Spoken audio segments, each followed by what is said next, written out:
Yo, what's going on YouTube? I'm here today because I want to announce something interesting, or not announce, but explain something interesting that I've found. It's like, people may already know about it, but if you don't know, this pertains to the story of One Piece written by Eiichiro Oda, because, I don't know, I just like doing One Piece videos, to be honest with you.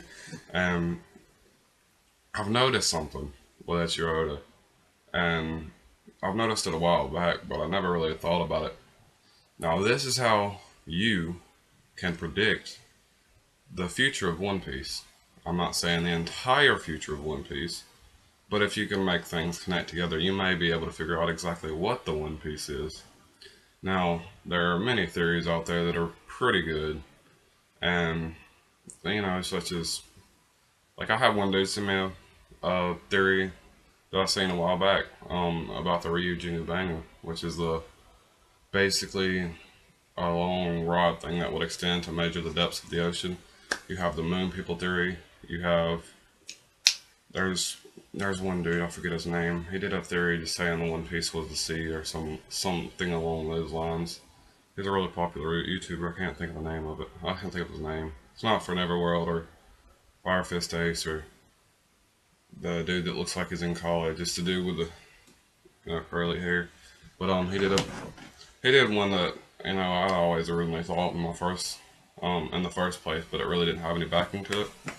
But here's how you can predict the future of One Piece, at least future characters and things such as that. If you've noticed, Eiichiro Oda loves to fuck with you. Loves to fuck with you.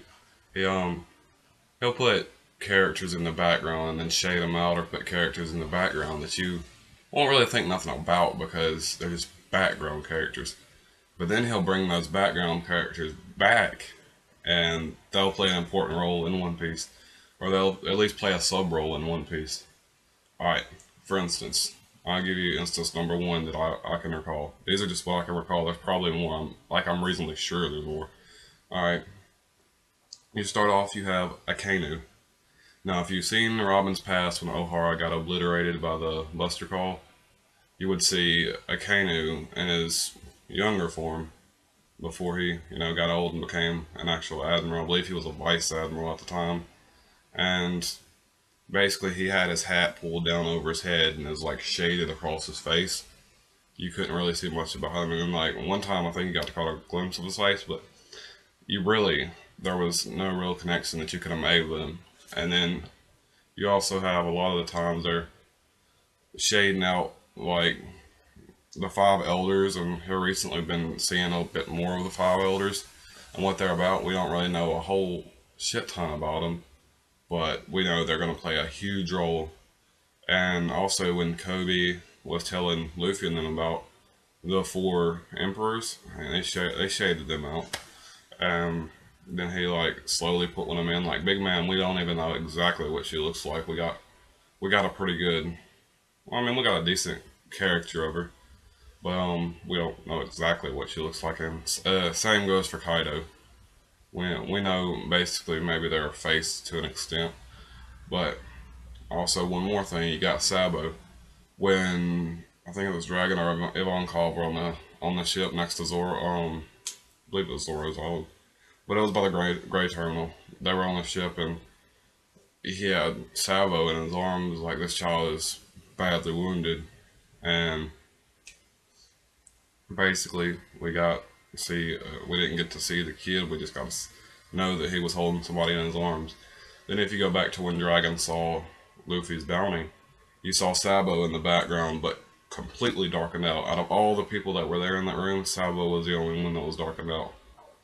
All right. Then later on, you got another hint when someone else had visited Ace's grave, and I forget what they left there, but someone else had visited Ace's grave and left something there. So that's another hint towards Sabo. Then you got Koala. Now, it may have seemed to some like Koala was going to be a main story point because of Fisher Tiger and the Fishman Island arc. Or not the Fishman Island arc, but in the Fishman arc. Alright, but you got Fisher Tiger. They saved Koala and took her back to her hometown, right? well, to me it just seemed like she was just a regular girl. She wasn't really gonna do nothing past that point. But now here in the manga, we found out recently that she's actually a member of the Revolutionary Army, and apparently the Revolutionary Army kind of has the Fishman's ideals together along with Jinbei's as well, because Pac is one of the heavy hitters in the Revolutionary Army. I mean, he's up there with Sabo and fucking Koala. It's like Sabo, Koala, and Hack. At least they came in together, so I'm assuming he's pretty high up in the chain of command. Or Sabo just chose some scrubs to take with him, but Hawk was pretty strong, so I'm assuming he's there. So you got Akainu, Hawk. I mean, no, you got Akainu, Sabo, and there was one more. I had it on the tip of my tongue, but I lost it.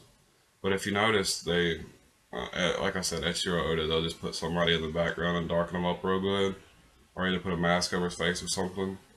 And this is how you can predict who the future is, who the future One Piece characters will be. Look for the very subtle hints that Echiro Oda lays out. Like the one that stood out the most to me was Akainu, because he was on the ship and he had just like his hat tilted down. He wasn't completely blacked out, because when they're completely blacked out, you know that there's gonna be something to do with that character in particular. Nah, but when they kind of messes with them by just putting their hat down, and you don't really know too much is gonna happen with that character, but you would have a decent assumption if you actually looked into it. Like, because there was a couple vice admirals there, they might still bring them back. And if some dude had a theory based on Jewelry Bonnie that she was, after she was captured by Kano, they had a deal to set her free. That if she would make some of the old admirals of a younger age so they could fight, then they would set her free, and that's how we got the blind Admiral Fujitora. But if you haven't watched that, you should go watch Jewelry Bonnie Theory. You just type it on YouTube, Jewelry Bonnie Theory. It's not mine, it's not my buddy's, it's just somebody's on YouTube. I thought it was pretty interesting, but honestly, I think she could have escaped just by turning small and then dipping out right behind Blackbeard and them. But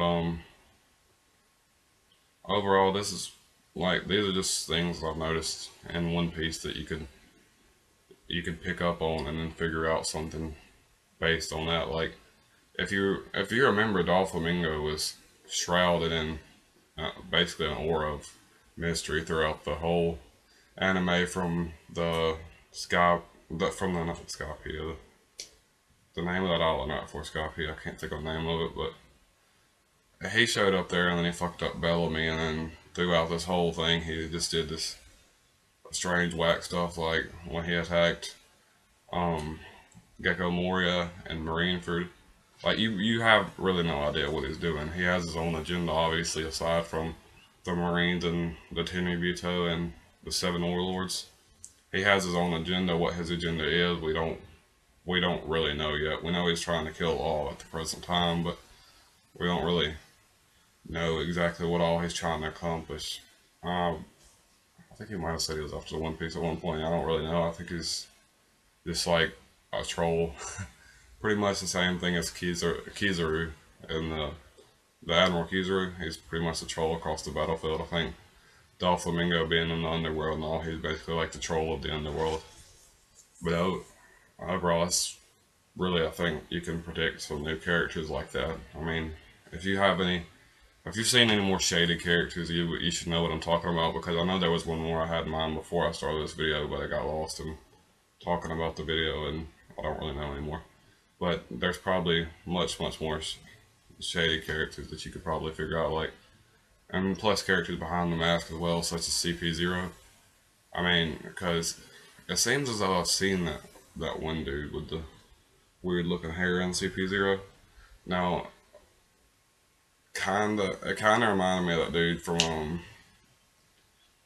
if I'm remembering it correctly, but it kinda reminded me from that dude from Skypea. You know, the dude with the curly hair, the swamp, the Ordeal of Swamp or whatever. But yeah, this is a way you can tell some future One Piece characters and maybe how the story goes and the story is connected. But overall, that's, you know, just what I wanted to tell you guys, and that'll be all, guys. Peace.